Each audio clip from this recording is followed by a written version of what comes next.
नमस्कार, आप देख रहे हैं न्यूज फॉर नेशन और मैं स्वाति पांडे आपके साथ। क्या भारतीय जनता पार्टी एनडीए गठबंधन में शामिल राष्ट्र लोजपा को इग्नोर कर रही है? और क्या भारतीय जनता पार्टी केंद्रीय मंत्री पशुपति पारस के भतीजे चिराग पासवान और उनकी पार्टी रामविलास लोजपा को ज्यादा तवज्जो देती नजर आ रही है? ये सवाल इसलिए क्योंकि हाल ही में मोकामा और गोपालगंज में हुए उपचुनाव में जिस तरह से चिराग पासवान को तवज्जो दी गई, जिस तरह से गोपालगंज में चिराग पासवान चुनावी कैंपेन करने पहुंचे थे, तो क्या ये सवाल इसलिए भी लाजमी है और ये सवाल इसलिए भी उठ रही है?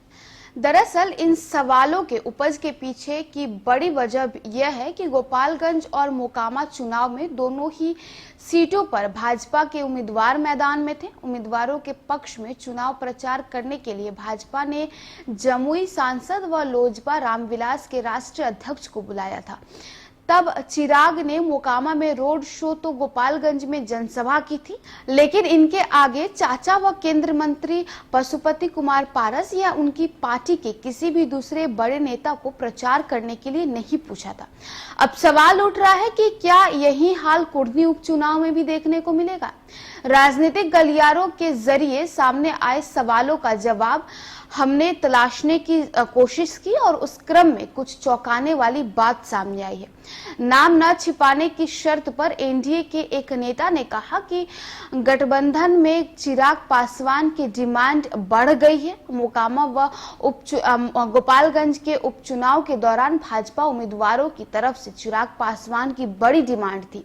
उम्मीदवारों का मानना था कि पासवान के साथ ही युवा वोटर्स के बीच उनका क्रेज बढ़ेगा। इसी साल 16 अप्रैल को केंद्र मंत्री पशुपति कुमार पारस मोकामा गए थे। वहां आयोजित बाबा चौहरमल की पूजा में शामिल हुए थे। उस दौरान वहां मौजूद लोगों ने केंद्र मंत्री पशुपति पारस का विरोध कर दिया था, उन्हें काला झंडा तक दिखाया था। साथ ही उनकी गाड़ी पर पत्थरबाजी भी की गई थी। नाम न बताने की शर्त पर एनडीए में शामिल नेता बताते हैं कि यह घटना भाजपा और उनके उम्मीदवार को याद है। इसी कारण भाजपा को लगने लगा था कि अगर उन्होंने पशुपति कुमार पारस और उनकी पार्टी के नेताओं से अपने उम्मीदवार के पक्ष में प्रचार कराया तो कहीं पासवान व दलित वोटर्स उनसे नाराज न हो जाए। उनको हड़काने के डर से चाचा की जगह भतीजे को अधिक पूछा गया।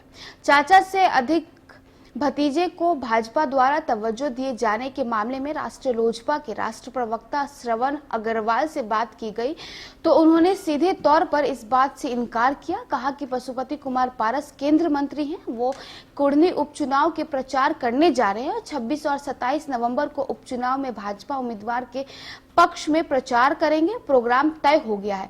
पार्टी के बड़े नेता और दलित सेना की टीम भी प्रचार करेगी। श्रवण अग्रवाल ने अपनी पार्टी का पक्ष रखते हुए कहा कि मोकामा और गोपालगंज उपचुनाव की बात है तो उस वक्त केंद्रीय मंत्री की तबीयत ठीक नहीं थी। जहां तक चिराग पासवान को तवज्जो देने वाली बात है तो भाजपा ने खुद उन्हें उपचुनाव में प्रचार करने के लिए बुलाया था। उन्होंने खुद कह रखा है कि वो अभी किसी भी गठबंधन में नहीं है, वो एनडीए में नहीं है।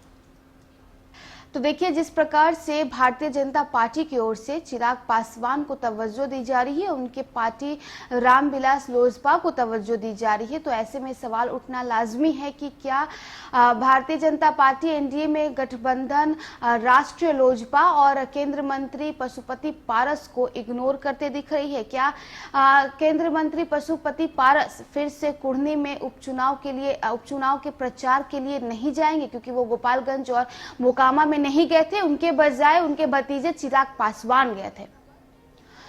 तो चलिए, इस खबर में बस इतना ही। और भी वीडियोस और अपडेट्स के लिए आप देखते रहे न्यूज फॉर नेशन।